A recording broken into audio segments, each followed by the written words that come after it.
Hi you guys, it's day 70 of our summer reading challenge, and today is our book scavenger hunt, and it is our last book scavenger hunt of the summer.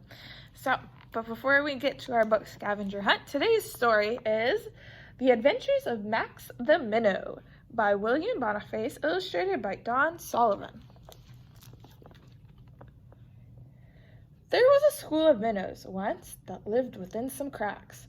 The quickest and most clever one of all of them was Max. Each day he watched the big fish play and slowly shook his head. "Now why do they have all the fun?" the tiny minnow said. So he saddled up his seahorse, Sam, and said to all he knew, "I'm off to ask the others how to be a big fish too." His friends all cried, "You're crazy, Max. The food chain starts with us." But Max had bigger fish to find and questions to discuss. He went and asked the hippest fish that he had ever met, a manta ray named Morris A., who led a jazz quartet. "I digs what you is asking me, but one thing I don't figure, why you don't groove the way you be, no smaller or no bigger." Amongst a school of blowfish, Max's question was the same. Before his eyes they grew in size and made a boastful claim. "We're brave and bold and big and bad, at danger we all scuff." And on they went until a guppy scared them off. "Maybe I can puff up too," Max told his seahorse Sam. "If I can't be big naturally, I'll eat until I am." He swam right into a sawfish malts, the finest in the sea, and chugged down 7 plankton shakes as quickly as could be.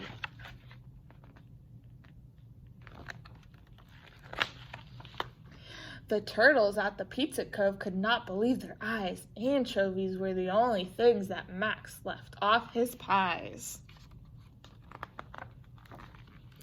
The octopus at Noodle Hut was equally impressed. He needed all 8 tentacles to keep up with his guests.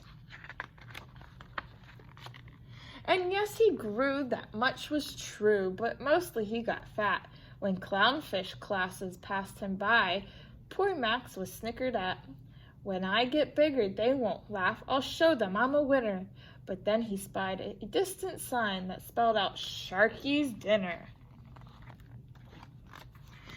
He swam right into Sharky's lair, and though no place looked finer, he told the shark his sign was wrong, that dinner should be diner. "Au contraire," the sly shark grinned, "the diners are my dinner. That's why I'm pleased that you stopped in and thrilled that you're not thinner." Max flipped around and swam away as fast as he could go, but all the food he'd swallowed down had made him far too slow. But as he fled, it dawned on Max that brains mean more than bulk, and quick as that he found a crack within the sulken hulk. He slipped right through, but not the shark, who crashed and gave a yell. "I hope," said Max, "you've learned respect and also how to spell." Now Max had learned, as you should too, that big fish aren't just made. It's what you do with what you've got that helps you make the grade. And Max has lost the weight he gained, as you and I can witness, for he becomes the biggest fish in underwater fitness.